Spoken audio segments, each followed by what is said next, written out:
Hello, everyone. Welcome back to the AI Med 25 Insight Series. I'm Saul Marquez, here with my co-host, Ed Gaudet. Hey, Saul. How you doing? Hanging in there. It's been a lot of fun. Coming around the corner. Yeah, good. It's been such great conversations with great thinkers, great doers in the business of AI and healthcare. And here with us today, we have Chris Brigham. He's the founder of Smart Med HX AI. Such a pleasure to have you on the podcast with us, Chris. So it's great to be with you, Ed. This is an amazing event. Yeah, really, truly has. And I hear you're going to be in the Shark Tank tomorrow. Yes, I hope to swim and not get bitten. Yeah, because that won't end well, will it? It could be a bloody mess. But you'll have plenty of doctors around to help you. This is true. You'll first consult ChatGPT. Survival. Man in water with a shark. What do we do? Pray. Here comes the answer. Chris, so what are you enjoying about the meeting thus far, and what brings you here? What I enjoy about the meeting is sharing innovative concepts that improve healthcare, improve efficiencies, and to meet with other like-minded people. There's a lot of like-minded people around here. That's for sure. Yeah. How did you get into healthcare? Well, it's a convoluted route. My background is IT. Back in the 1960s, I was president of the first high school computer club in the U.S., as far as we know. You're the guy. Vacuum tube computers, machine language. He's ground zero for that. Yeah, seriously. And then I had the good fortune to leave a lot of my high school and classes and do courses at Princeton in computer science. Yeah, a Jersey boy. A Jersey boy. So I missed U.S. history and social graces and other things, but I became a systems programmer for Dow Jones at 17. Then a teaching assistant at the medical school, Rutgers, when I was 18. And then at the laboratory of computer science, Mass General, when I was 21. So I was clearly a nerd. And, Fun at parties, though. well, not. I would never be invited to parties. Come on, I would invite you to my party. But you'd still show up, though, Chris, right? But you weren't born yet. Actually, I was. You probably had the chemical compound for LSD, right? You're probably doing that in the basement. No, just kidding, Chris. Yeah. Back then, I was really intrigued by IT and how it could be applied to medicine. So I was planning to go down an IT track, but instead I went to medical school. I went to Washington University School of Medicine, got my MD there, and then boards initially in family practice, then preventive and occupational medicine. And my path has been, how do we improve what we do in healthcare through innovative approaches and use of technology? This has had different manifestations. I've written a few books and a few publications, about 300 and some odd. So JAMA? You in JAMA? I was editor for a number of the AMA publications. Oh, wow. So I had some involvement. Saul, where's the background on this guy? This guy's the real deal. Seriously. But I actually prefer not to talk about myself. And What? That's what you're here for. well, that's what I've been advised. So anyways, one of the things I've noted over the years is that what's fundamental to understanding a patient is their history, their story. And we've lost the ability to listen because we don't have the time. We have an average of 16 minutes with a patient, and we tend to interrupt patients within 11 seconds. Although Anthony Chang corrected me yesterday, he said it was 7 seconds. But That's either way, a true stat, really. yeah, that's a true stat. 7 seconds. Yeah, we just don't have time. So we have systems like ambient scribes, which are getting a lot of popularity and response. From my perspective, they're not as effective as they could be because they're passive. They're listening to a conversation. Why not have a process of doing AI driving that? So my first involvement in AI was in the early 70s, and with patient communication systems, more rule-based. And now, half a century later, I guess it took me some time, in the past 3 years, is to develop an AI-based system where a patient, in advance of a visit, would have a conversation with a caring, thorough, detailed historian, interviewer, who's AI. And in voice or text, in any language effectively, which gives access to groups that otherwise have problems entering the healthcare system and gives global opportunities. So the history could take an hour. That information is then reviewed with the patient by the AI. So it'd say, Saul, I understand you are concerned about this. Let me review this with you. And is this correct? Anything you have to, or you want to modify with it? And then takes that information, analyzes it, and then prepares a very detailed report for the physician. So at that point, then when I'm seeing the patient, I could say, oh, Saul, thanks for being so thorough with the history. Let me review some key points and some other questions. So we dramatically save the time. The physician doesn't have an hour. And the additional hour to document that, we actually get that information beforehand. So it's an approach that I'm excited about. But is it in production or? No, it's in reality. Is it in production? Is it being used with? It's being used. It's just launched. Oh, awesome. And it's starting small. Yeah. But the response has been very positive by both the users who say that they're getting information that they otherwise would not get. And it's incredible time saver. Yeah. So if we can improve quality of information, that gives a better understanding of the patient.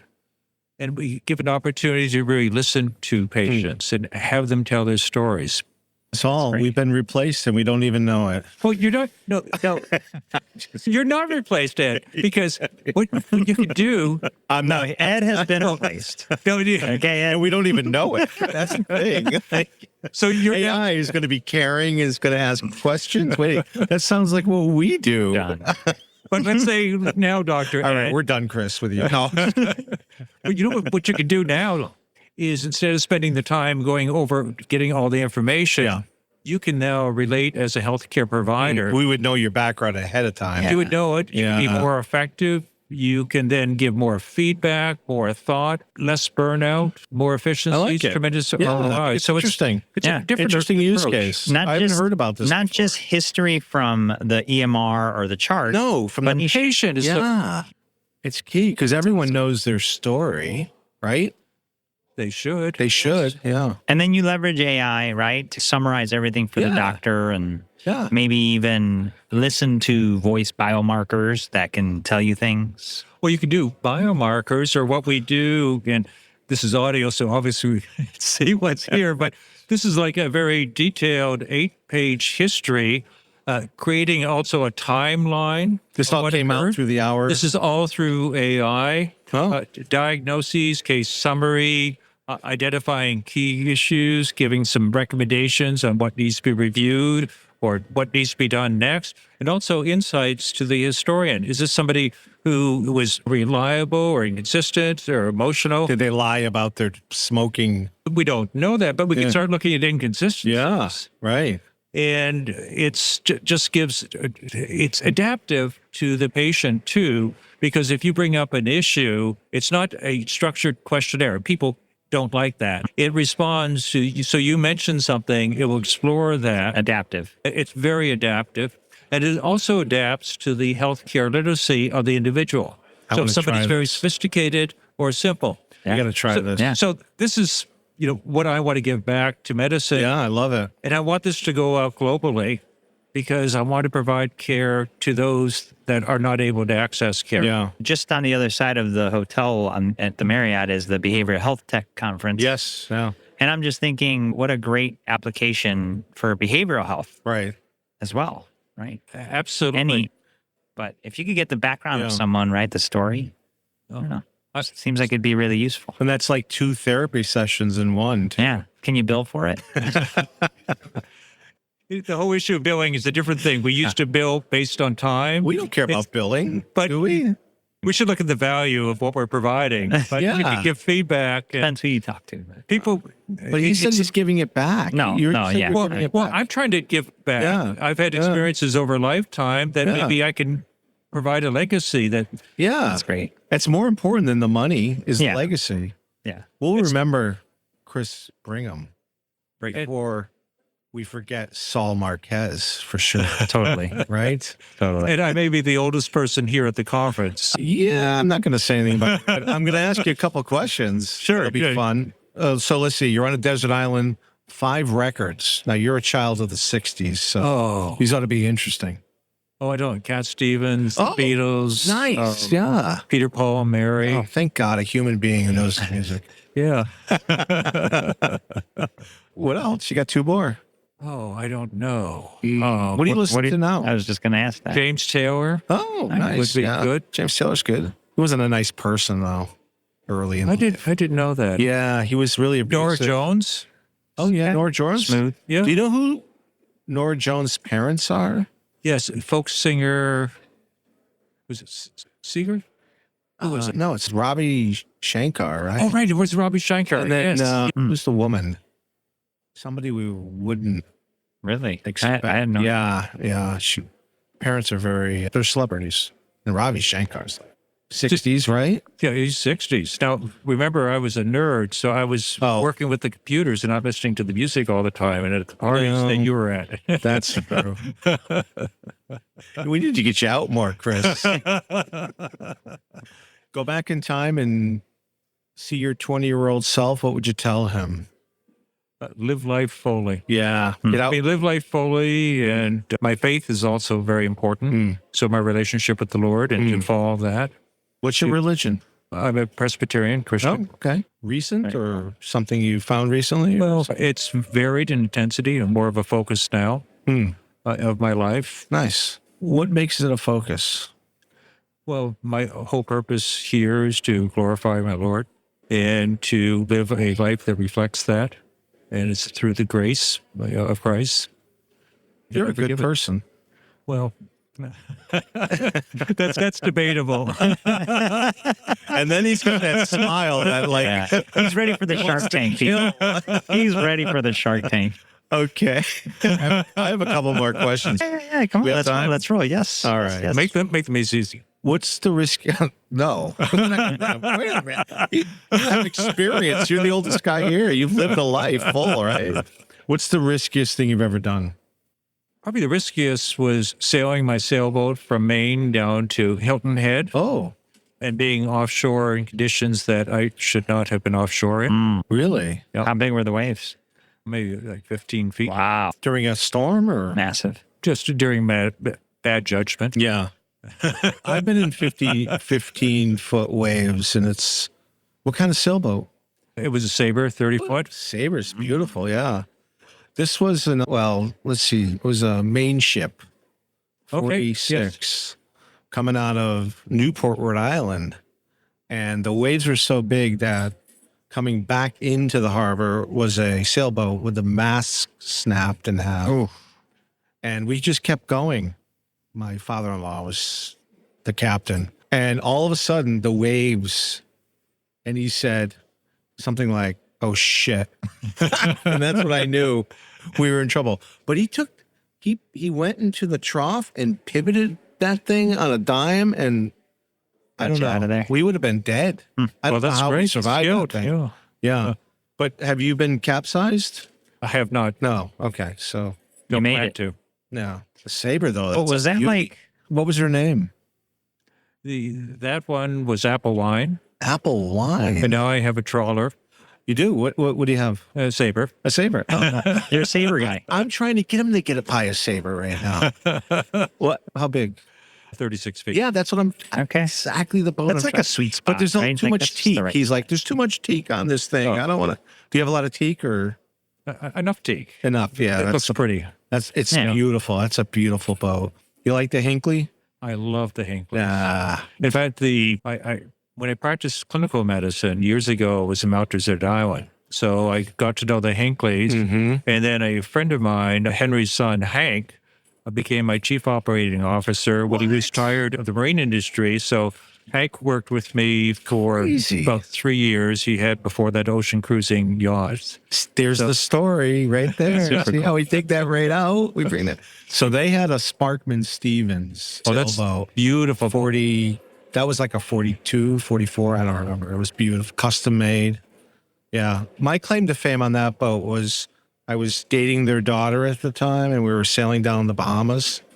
I think it was like Staniel Key. You ever been down there? No. Bahamas. Well, I've been to the Bahamas, but not that place. And I dropped the winch handle, and it left like a 6-inch divot in his teeth. And he wasn't too happy with that. I can understand. Yeah, that, I was pretty upset. But I'm that surprised he let me marry his daughter, quite frankly. But that happens. It does happen. Did you still have the winch handle, or did it go overboard? I think it went overboard, actually. I think it was a double whammy, I think. Yeah. I was like, what's the problem? Don't you have another one of these? Oh, man. Wasn't good. Another terrifying thing. You ever have a quadrant break on a sailboat while you're coming into harbor? I've never wanted that to happen. Yeah, that's not good. It's not good. It's like the worst thing that can happen on a boat because it's your steering. Yeah. And You pretty much. you know what you do when that happens? When you're coming in hot into the harbor? You say the same words that were said before. Oh, no, worse. And when it's only two of you, him and me, he's screaming to get the pole. Like, I know what the hell the pole is. Get the pole, we had to manually steer ourselves in with this pole. Right. Whatever the hell that pole thing is called. I forget, but it went right to the rudder in the back or something like that. Man, That's the backup. whatever that was, man. I found a pole, and That is the backup. yeah. Now, do you get crazy when you're sailing or boating? What do you mean by crazy? He's like the nicest guy, but when he would be behind the wheel, whatever you want to call it, I'm kind of killing this. But he just became another person. So, like, if you're docking, you're bringing the boat in and stuff. Like, if you're not precise with everything, he's like screaming at you. Yeah, that's always the biggest challenge. Yeah, It's like stacking is with the trawler. I have twin screws. Yeah. And you have to do it entirely, by that. Yeah. One going forward, one going reverse, turning right. around, and that's the high intensity time. And the wind and the tide, and you got, everything. Give a thruster to get into that. No thrust. No thrust. Thrusters help. Thrusters Yeah. help. Yeah. Hard, right? gotta So you use do the get wind. you get a little excited, wind. I bet. You get a little excited, right? Just get out my iPad and I go to ChatGPT and I Do you? No, I know. That's good. Cool. That's good. Listen, so if you wanted to share anything from the conference with our listeners that couldn't be here, what do you want to share with them, Chris? Is embrace AI. Recognize that there are challenges, but we need to innovate. We need to improve. We need to get better outcomes. We need to decrease costs. So just reinvent what we do in a way that's much more effective. I love that. Well, good luck in the Shark Tank. Thank you. I think you're going to do great. I'm looking forward to it. Yeah. If people want to learn more about you and the work that you do, Chris, where can they reach out? They can reach out to smartmedhx.ai or cbrigham.com. That's awesome. All right. There Thank you you have so it. much. Thank you. Appreciate Pleasure. it all. And Ed, it was a delight to be with you. Pleasure to have you on.